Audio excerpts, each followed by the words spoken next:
우리 인간이 우리 생각에 대해서 사실 잘 모릅니다.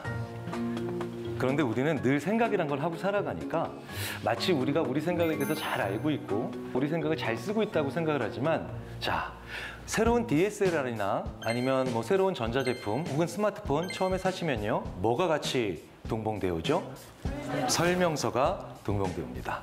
그리고 잘 모를 때는 그 설명서를 좀 읽어보시기도 하죠. 그런데 우리가 우리의 생각에 대한 사용 설명서를 한 번도 안 읽어봤다는 거예요.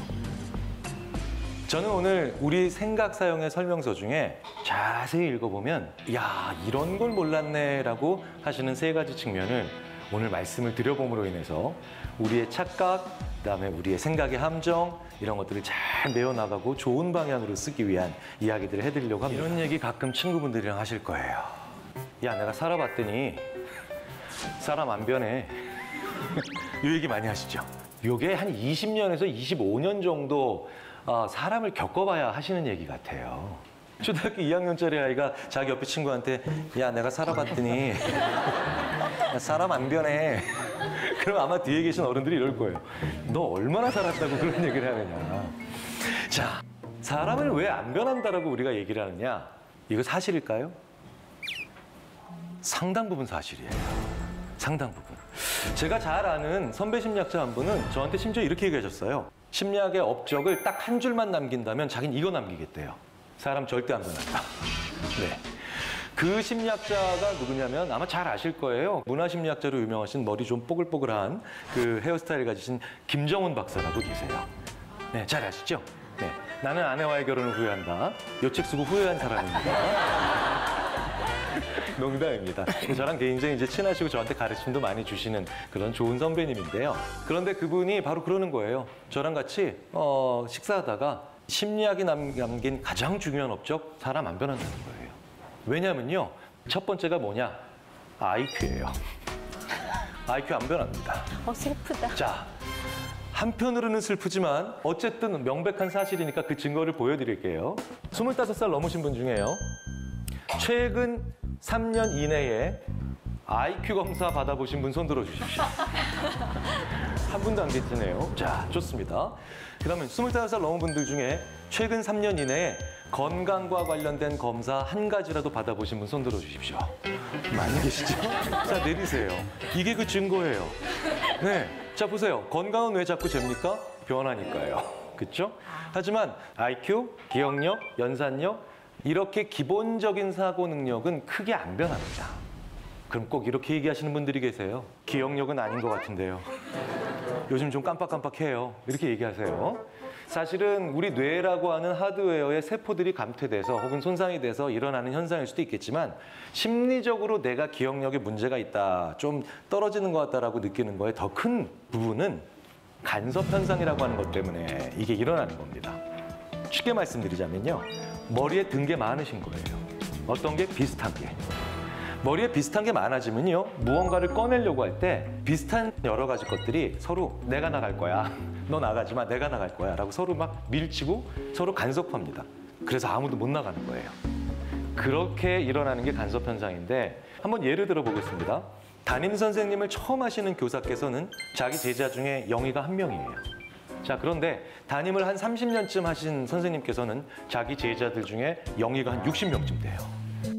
그런데 어느 날 교무실에서 잠시 쉬고 계신데요, 모르는 전화가 딱 왔는데 받아보니까 너무나도 반갑게 선생님, 저 영희예요.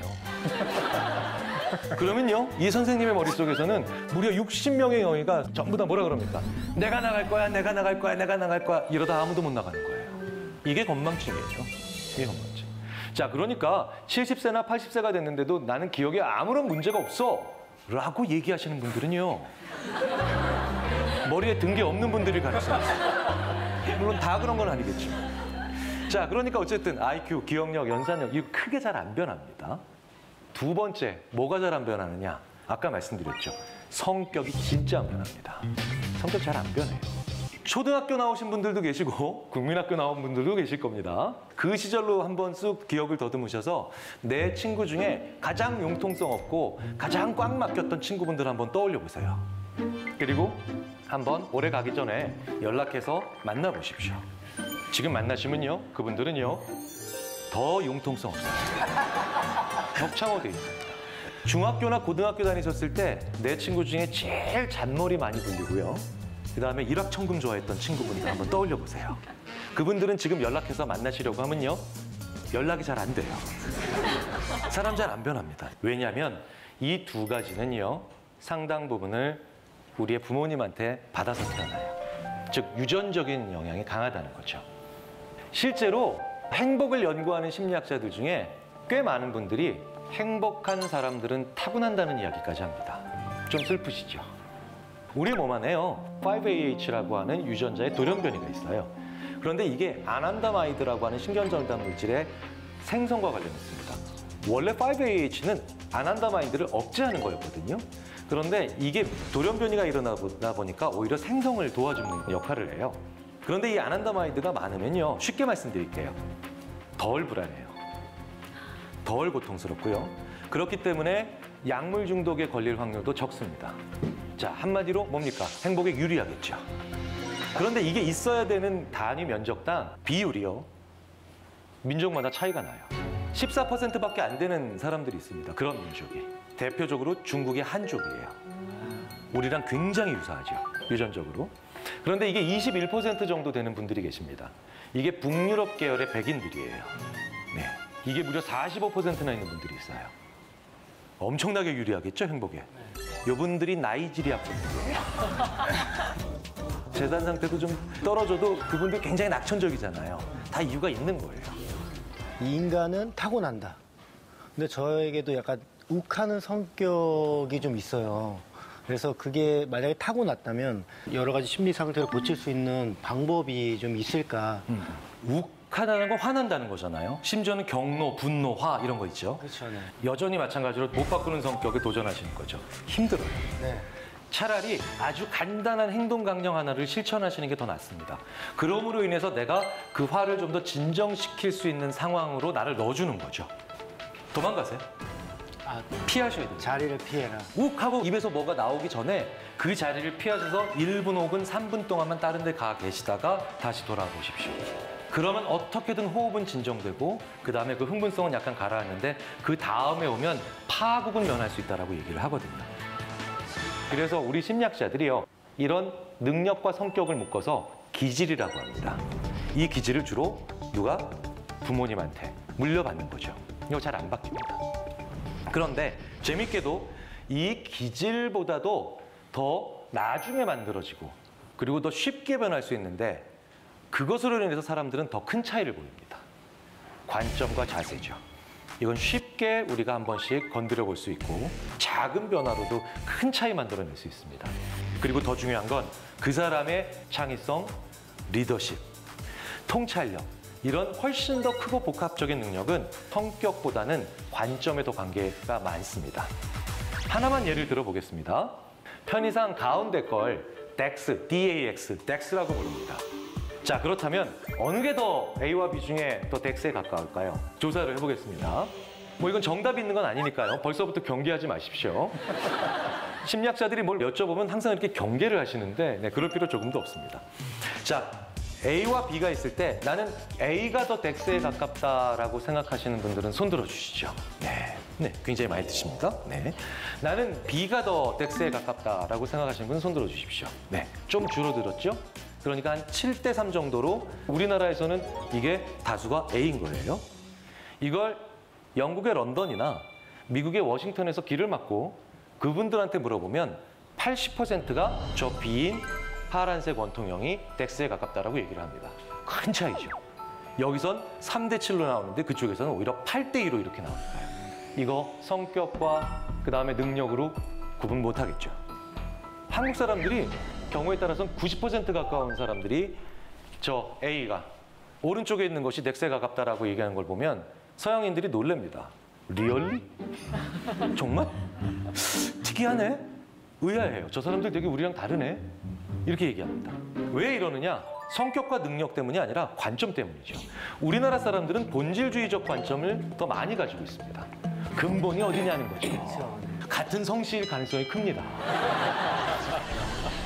그럼에도 불구하고 우리나라에서 B를 선택하셨던 30%의 분들은 뭔가 좀 역할적이고 기능주의적 관점이 강하신 거예요. 이 둘은 같은 구멍에 끼워 넣을 수가 있잖아요. 이거 굳이 성격의 차이로 설명할 필요 없겠죠. 그리고 능력의 차이가 아닙니다. 그냥 관점일 뿐이에요. 더 드라마틱하고 더 신기한 차이도 있습니다. 여기 지금 원숭이, 바나나, 펜더검이 있어요. 원숭이, 바나나, 펜더검이 있는데 자, 이 셋 중에 2개를 묶으신다면 나는 원숭이와 펜더검을 묶겠다. 한번 손 들어주시죠. 네, 몇 분 안 계시죠? 네, 이 한 10% 되려나요? 지금 이분들? 자, 그럼 나는 원숭이와 바나나를 묶겠다. 한번 손 들어주시죠. 거의 절대 다수가 그렇게 묶으십니다. 이쯤 되면 서양인들은요, 뒤로 낮아빠집니다. 경악을 금치 못해요, 서양은. 왜? 동물, 식물, 동물. 야, 그러면 동물과 동물을 묶어야지. 어떻게 동물과 식물을 묶어? 근데 왠지 우리는 저렇게 묶고 싶어져요. 왠지 원숭이가 바나나를 묶고 싶어진다니까요. 왜냐? 원숭이가 바나나랑 뭔가 관계가 있어요. 우리나라는 관계주의적 관점이 굉장히 강한 나라예요. 그러니까 우리는 심지어 자기소개서를 쓸 때도요.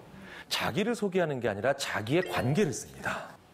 대표적인 자기소개서의 전형적인 그 예가 이렇죠. 저는 엄격하신 아버지와 자상하신 어머니 사이에서 삼남이녀의 둘째로 태어났습니다. 그렇죠? 중학교 때는 학급에서 부회장을 했으며 고등학교 때는 회장을 했고 대학교 때는 뭘 했고 쭉 읽어보면서 이게 다 뭐예요? 자기 관계예요. 그러다가 맨 마지막에 좀 민망하니까 자기 얘기를 살짝 합니다. 저는 소극적이지만 맡은 바 일은 적극적으로 합니다. 뭐 이런 식으로 얘기하고 끝나요. 우리나라 사람들은 나를 규정하는 방법이 나를 둘러싸고 있는 관계에 의해서 보통 규정이 되잖아요. 심지어 저는 예전에 어떤 친구가 자기가 사는 아파트를 설명을 하는데 이렇게 얘기하는 경우도 봤어요. 자기 아파트가 굉장히 뭐 멋지고 좋은 아파트라고 설명할 줄 알았더니 자기 아파트가 좋은 아파트래요. 근데 이유가 뭐냐면 자기 아파트에 정치인 누가 산대요. 연예인 누가 살고 막 이렇대요. 그거 아무 상관없잖아요. 자기 집이 좋은 거. 근데도 우리는 이렇게 관계를 중요하게 생각합니다. 그런데 우리나라가 조금 이렇게 관점이 다양하다는 거를 인정하기에 좀 불리한 환경이긴 합니다. 바로 이 장면 때문이에요. 여기 남자분들은 흐뭇해하세요. 이 장면을 보시고. 우리나라의 유학원, 이제 우리나라에도 유학을 많이 오지 않습니까? 외국에서. 근데 이제 미국, 러시아, 중국처럼 이렇게 큰 나라에서 우리나라에 유학을 와가지고 혹은 교환학생으로 와서 이 기상캐스터께서 이렇게 얘기하실 때 이 친구들이 소스라치게 놀라는 거예요. 바로 이 대목입니다. 내일은 전국에 비가 내립니다. 이러면 이 친구들이 소스라치게 놀라요.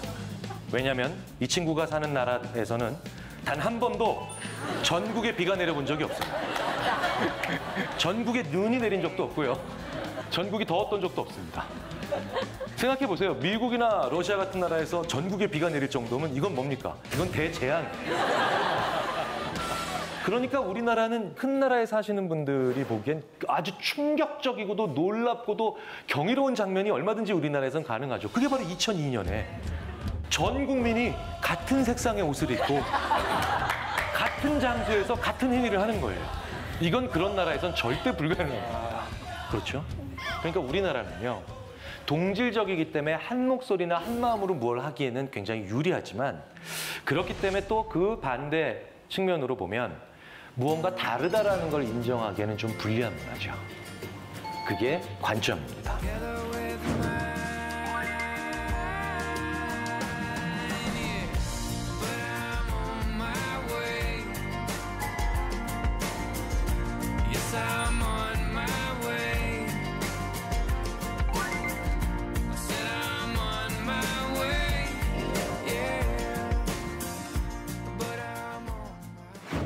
자, 그렇다면 이거를 한번 어떻게 하면 우리가 풀어나가보고 고쳐보고 우리의 장점은 살리고 단점은 보완할 수 있느냐? 연습 많이 하면 되느냐? 공부 많이 하면 되느냐? 사실 그것만 갖고는 안 됩니다. 왜냐하면 20세기에 우리 인류가 선택했던 무언가 공부가 노력이 중요하다라고 하는 그 측면이 사실은 좀 한계가 있거든요. 지금도 여전히 마찬가지지만요. 20세기와 21세기 대학 교육의 최고의 가치는 전문 인재 양성입니다. 근데 전문가는 어떻게 만들어지느냐? 연습 많이 시키면 됩니다. 그리고 훈련 많이 시키면 되고요. 그러면 이 친구들이 노련하고 익숙해집니다. 머리가 저렇게 고밀도 직적 회로가 만들어지죠. 그렇게 돼서 우리는 굉장히 많은 경우에 특정한 어떤 것에 익숙해지면서 빨리 답을 찾을 수 있고 쉽게 그 대답을 이야기할 수 있게 됩니다. 자, 그런데 이게 관점이 나아지는 것, 이것과는 큰 상관없고요. 그리고 우리가 좀 더 지혜로워지고 좋은 생각을 하는 것과는 분명히 큰 차이가 있습니다. 왜냐? 연습을 많이 하고 무언가에 익숙해지고 노련해지고 친숙해진다는 게 사람을 더 똑똑하고 지혜롭게 만든다는 것과는 무관하거든요. 그걸 밝혀주는 아주 재밌는 연구가 있습니다. 카드의 한 면에 모음이 있어요. 그럼 그 뒷면에는 무조건 홀수여야 돼요. 이런 규칙이 있어요. 자, 그럼 여기 4장의 카드가 있습니다.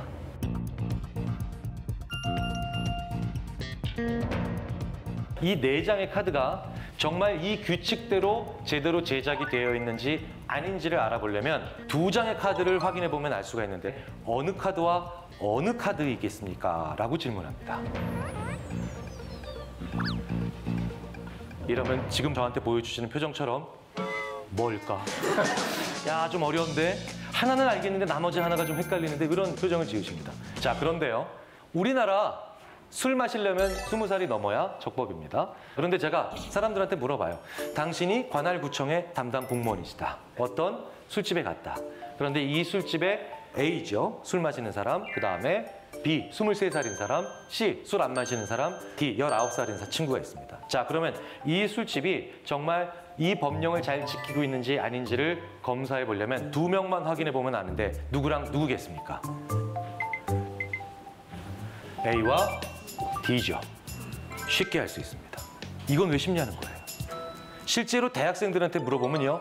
첫 번째 형태의 문제를 주고 난 다음에 풀어보라고 하면 학생들이 A는 알겠는데 다음이 좀 헷갈려요. 이렇게 얘기합니다.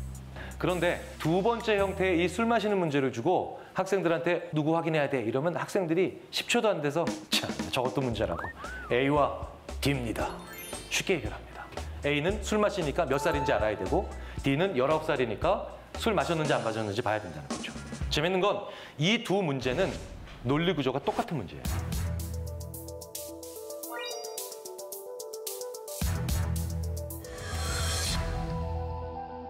논리 구조가 완전히 똑같은 문제인데 첫 번째 문제는 대학생들이 잘 못 풀죠. 근데 2번째 문제는 대학생들이 잘 풉니다. 왜 그럴까요? 이게 지들한테 친해서 그래요. 그렇기 때문에 무언가에 익숙하고 친숙해진다는 건 머리를 더 논리적으로 만드는 게 아니라는 거죠. 어떤 얘기겠습니까? 자기가 친한 것에 대해서 좀 더 빨리 대답할 수 있게 만든다는 것뿐입니다. 그런데 우리는 그걸 교육이라고 생각해왔죠. 그걸 훈련이라고 생각해왔고 그걸 머리가 좋아지는 방법이라 생각해왔습니다. 안 그렇습니다. 실제로 우리가 무언가에 익숙해지고 친숙해지면서 오히려 더 바보스럽게, 오히려 더 고집스럽게, 오히려 더 끈질기게 오답에 빨리 도달하게 되는 경우는 굉장히 많습니다. 자, 제가 한번 여쭤볼게요, 노유민 씨. 영어에서 T로 시작하는 단어가 더 많을까요? K로 시작하는 단어가 더 많을까요? 그냥 떠오르시는 대로 대답해 주시면 됩니다. 저는 K요. K요. 자, 네. K라고 생각하시는 분 손 들어주시죠. 코리아. 몇 분 안 계세요? 자, T로 시작하는 단어. 네. T로 시작하는 단어가 더 많다고 훨씬 더 많은 분들이 대답하셨어요. 왜 이런 줄 아세요? 영어에 익숙한 분들일수록 T로 시작하는 단어가 더 많다라고 대답하세요. 왜? 자기 머릿속에 T로 시작하는 단어가 많거든요. 자, 심지어는 영어에서 ing로 끝나는 단어가 더 많니? 빈칸엔 빈칸으로 끝나는 단어가 더 많니? 이렇게 물어봐도 ing로 끝나는 단어가 더 많다라고 하는 말도 안 되는 오답이 나옵니다. 후자가 전자를 포함하죠. 자, 이게 감이 빨리 오셔야 돼요.